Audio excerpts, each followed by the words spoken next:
ગુજરાત સરકાર દ્વારા શિક્ષણમાં શ્રીમદ ભગવદ્ ગીતાનો સમાવેશ કરવામાં આવેલ છે તેને આવકારે છે। જીવનના નૈતિક મૂલ્યોને જાળવી કર્મના સિદ્ધાંતનો વૈશ્વિક સંદેશો આપતા આ પુસ્તકનો તબક્કાવાર શાળાકીય શિક્ષણમાં અભ્યાસ કરવાથી વિદ્યાર્થી ઉચ્ચ કોટીના મૂલ્યો શીખી શકશે। ઇતિહાસ તથા સૌ પ્રજાજન ગુજરાત સરકારના આ ઐતિહાસિક નિર્ણયને સદૈવ યાદ રાખશે। શાળાકીય અભ્યાસમાં શ્રીમદ ભગવદ્ ગીતામાં ભાગનો સમાવેશ થવાથી કેટલાક લોકો તેનો વિરોધ કરી રહ્યા છે। આ વિરોધને અમે કડક શબ્દોમાં વખોડીએ છીએ। શ્રીમદ ભગવદ્ ગીતામાં દર્શાવેલ મૂલ્યો અને સિદ્ધાંતો કોઈપણ ધર્મ, જાતિ, પંથ કે મત સંપ્રદાયનો ઉલ્લેખ કરી અને કહેવામાં આવ્યા નથી। શ્રીમદ ભગવદ્ ગીતામાં જ્ઞાન, ભક્તિ અને કર્મયોગને નીતિગત સિદ્ધાંતો અને મૂલ્યો સમજાવ્યા છે, જે શાંતિ, સલામતી અને દેશ નિષ્ઠાથી જીવન વ્યક્ત કરવા માંગતા મનુષ્ય માત્રને સમાવેશ રૂપે લાગુ પડે છે।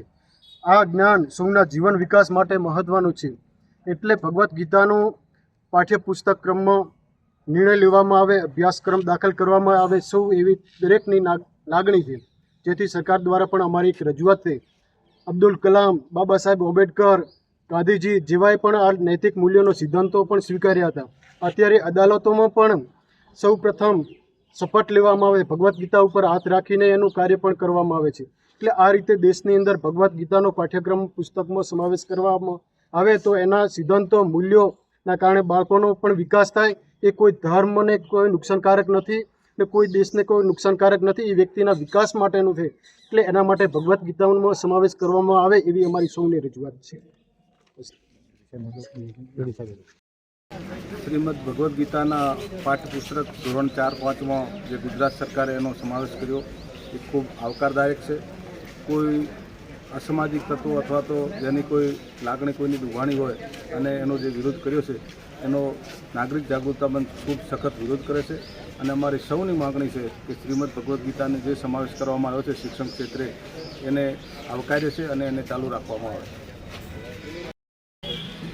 ગીતાજીનો પાઠ પુસ્તકમાં લીધો તો ખૂબ આનંદની વાત હતી। આનો વિરોધ થઈ રહ્યો છે એ ખરેખર ખોટો થઈ રહ્યો છે। બાળકોને જો પહેલાંથી જ ગીતાનું ગણિત શીખવામાં આવે તો એમનું જીવન જીવવામાં ખૂબ ઉપયોગી થાય એમ છે। શ્રી ભગવદ્ ગીતાનો જે પ્રાથમિક શાળામાં પાઠ્યપુસ્તકમાં ઉપયોગ કરવામાં આવ્યો છે એ ગુજરાત સરકારનો આવકારદાયક નિર્ણય છે। અને જે અમુક સમાજ દ્વારા જેનો વિરોધ કરવામાં આવેલ છે એ અયોગ્ય છે ને એ અમે સખ્ત શબ્દોમાં વખોડી કાઢીએ છીએ। અને ગુજરાત સરકારને વિનંતી કરીએ જે આ પાઠ્યપુસ્તકમાં સમાવેશ કરેલો છે એ ચાલુ રહે એ અમારી બધાની વિનંતી છે। અસ્તુ ભારત માતા કી જય।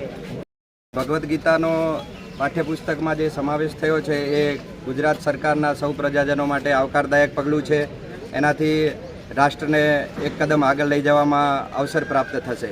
કેટલાક લોકો દ્વારા એનો વિરોધ થઈ રહ્યો છે એ અયોગ્ય છે અને એને વખોડવામાં અહીંયા સૌ એકત્ર થયા છે અને એને વખોડે છે અને ગુજરાત સરકારના આ પગલાંને આવકારદાયક પગલાંનો પ્રશંસા કરે છે અને એ પાઠ્યપુસ્તકમાં સમાવેશ રહેશે। એના કારણે જીવન મૂલ્યો વધશે અને નીતિમત્તા અને કર્મના સિદ્ધાંત આધારિત સમાજ રચના તૈયાર થશે। કર્મણે એવા અધિકાર હશે મા ફલેષુ કદાચન મા કર્મ ફલ હેતુ। તો આ કર્મના સિદ્ધાંતને સમજાવતી વાત એ દરેક જન સુધી પહોંચે એવી સૌની લાગણી છે। અસ્તુ ભારત માતા કી જય।